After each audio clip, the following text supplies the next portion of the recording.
Hello മക്കളെ, എല്ലാവർക്കും നമസ്കാരം. എല്ലാവരെയും ഞാൻ എൻ്റെ മറ്റൊരു വീഡിയോയിലേക്ക് സ്വാഗതം ചെയ്യുകയാണ്. നോക്കാം മക്കളെ, നമ്മൾ ഈ ഒരു വർഷത്തെ, അതായത് 2025 വർഷത്തെ USS പരീക്ഷയുടെ നോട്ടിഫിക്കേഷൻ കഴിഞ്ഞ ദിവസം വന്നിട്ടുണ്ടായിരുന്നു. അതാണ് നമ്മളിന്ന് കൃത്യമായിട്ട് പരിശോധിക്കാൻ പോകുന്നത്. അപ്പോൾ പ്രധാനമായിട്ടും എന്നാണ് USS പരീക്ഷ നടക്കുന്നത്, അതേപോലെ അതിൻ്റെ സിലബസും മറ്റു കാര്യങ്ങളുമാണ് നമ്മൾ ഇന്നത്തെ വീഡിയോയിൽ ഡിസ്കസ് ചെയ്യുന്നത്. അപ്പോൾ ഫെബ്രുവരിയിലാണ് നമ്മളെ ഈ ഒരു വർഷത്തെ, അതായത് 2025 വർഷത്തെ USS പരീക്ഷ നടക്കാൻ പോകുന്നത്.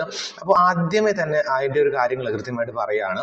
USS പരീക്ഷ അവിടെ തീയതി 27/2/2025 അപ്പോൾ ചിലപ്പോൾ എന്ത് ചെയ്യാം, മാറ്റം വരുത്താനും ഒക്കെ സാധ്യതയുണ്ട്. ചിലപ്പോൾ എന്ത് ചെയ്യും, ചില പ്രയാസങ്ങൾ കൊണ്ട് എന്ത് ചെയ്യും, മാറ്റി വെക്കലോ അല്ലെങ്കിൽ ഇങ്ങോട്ട് വെക്കലൊക്കെ ഉണ്ടാവാറുണ്ട്. അപ്പോൾ അതിൻ്റെ സമയം കൃത്യമായിട്ട് നിങ്ങൾ നോക്കുക. പേപ്പർ 1, പേപ്പർ 2 എന്നുള്ള രീതിയിൽ 2 ഭാഗങ്ങളായിട്ടാണ് പരീക്ഷ നടക്കുന്നത്. അപ്പോൾ നമ്മൾ എന്ത് ചെയ്യാൻ ഡീറ്റെയിൽ ആയിട്ടുള്ള കാര്യങ്ങൾ കൃത്യമായിട്ട് പറയാം.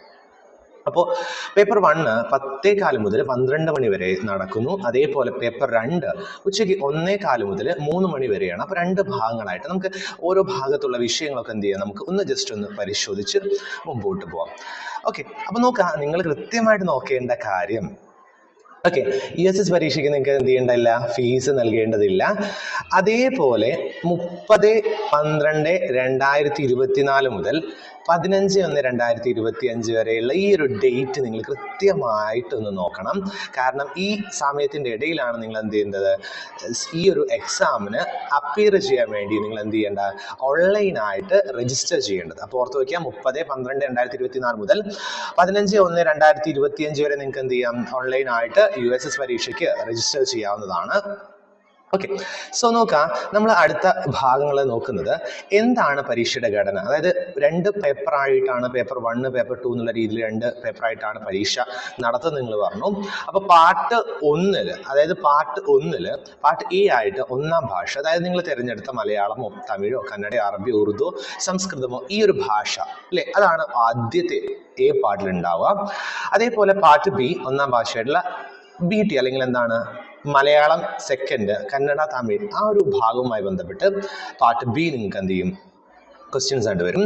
അതേപോലെ പാർട്ട് സി ജനറൽ ആയിട്ട് ഗണിതമാണ്, മാത്സ് ആണ് ഉണ്ടാവുക. ഓക്കെ, പേപ്പർ 2 ഉച്ചയ്ക്ക് ശേഷം നടക്കുന്ന ഈ ഒരു ഭാഗത്ത് 3 ഭാഗങ്ങളായിട്ടുള്ളത്. പാർട്ട് ABC എന്നുള്ള രീതിയിൽ ഇംഗ്ലീഷ്, അടിസ്ഥാന ശാസ്ത്രം ബേസിക് സയൻസ്, സോഷ്യൽ സയൻസ് സാമൂഹ്യ ശാസ്ത്രം, ഇങ്ങനെ 3 പേപ്പറായിട്ടായിരിക്കും എന്തുണ്ടാവുക. പേപ്പർ 2 നിങ്ങൾക്ക് എക്സാമിന് ചോദ്യങ്ങൾ ഉണ്ടാവുക.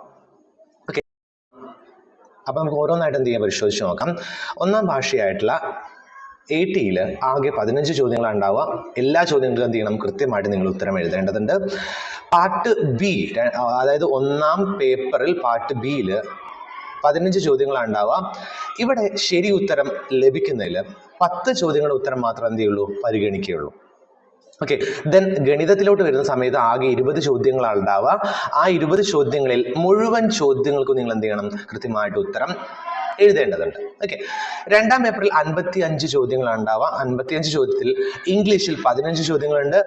എല്ലാ ചോദ്യങ്ങൾക്കും ശ്രദ്ധിക്കുക, എല്ലാ ചോദ്യങ്ങൾക്കും കൃത്യമായിട്ട് ഉത്തരം എഴുതണം. 15 മാർക്കാണ് അവിടെ നിങ്ങൾക്ക് ഉണ്ടാവുക.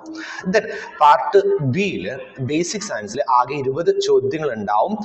ആ 20 ചോദ്യങ്ങളിൽ ശരിയായ ഉത്തരം എഴുതിയ 15 ചോദ്യങ്ങളുടെ ഉത്തരങ്ങൾ എന്ത് ചെയ്യുന്നു, പരിഗണിക്കുന്നു.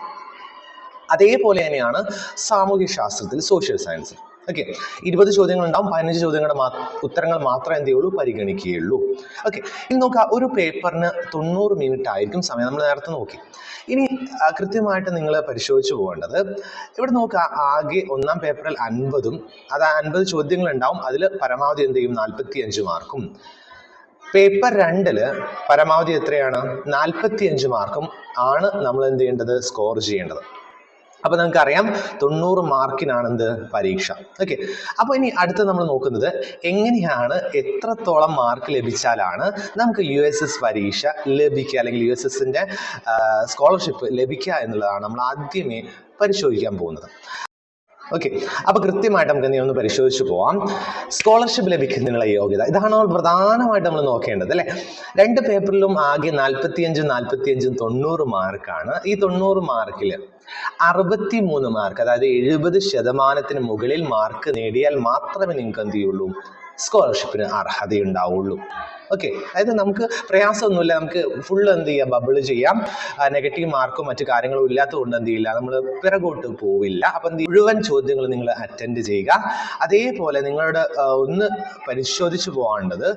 പരിചയപ്പെട്ടു പോകേണ്ടത് OMR ഷീറ്റാണ്. അപ്പോൾ OMR ഷീറ്റ് എങ്ങനെ നമ്മൾ ബബിൾ ചെയ്യാം, എങ്ങനെ ചെയ്യാം എന്നുള്ളതിൻ്റെ കൃത്യമായിട്ടുള്ളൊരു വീഡിയോ ഞാൻ എന്ത് ചെയ്തിട്ടുണ്ട്, യൂട്യൂബ് ചാനലിൽ തയ്യാറാക്കി അപ്ലോഡ് ചെയ്തിട്ടുണ്ട്. അപ്പോൾ നിങ്ങൾ എന്ത് ചെയ്യുക, അതൊന്ന് കൃത്യമായിട്ടൊന്ന് പരിശോധിച്ചു പോകാം. അപ്പോൾ ഇതാണ് OMR ഷീറ്റിൻ്റെ മാതൃക.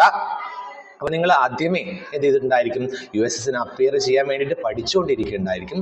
All the very best. കൃത്യമായിട്ട് എന്ത് ചെയ്യുക, പഠിക്കുക. കൃത്യമായിട്ട് എന്ത് ചെയ്യാം, USS ലഭിക്കാൻ വേണ്ടിയിട്ട് പ്രാർത്ഥന മാത്രം പോരാ, പഠിച്ച് മുമ്പോട്ട് പോവുക. അതിനുള്ള കുറേയധികം ചോദ്യങ്ങൾ നമ്മൾ യൂട്യൂബ് ചാനലിൽ അപ്ലോഡ് ചെയ്തിട്ടുണ്ട്. അതൊക്കെ നിങ്ങൾ എന്ത് ചെയ്യുക, കൃത്യമായിട്ടൊന്ന് പരിശോധിച്ച് കണ്ടുപോകുക. So see you then, by.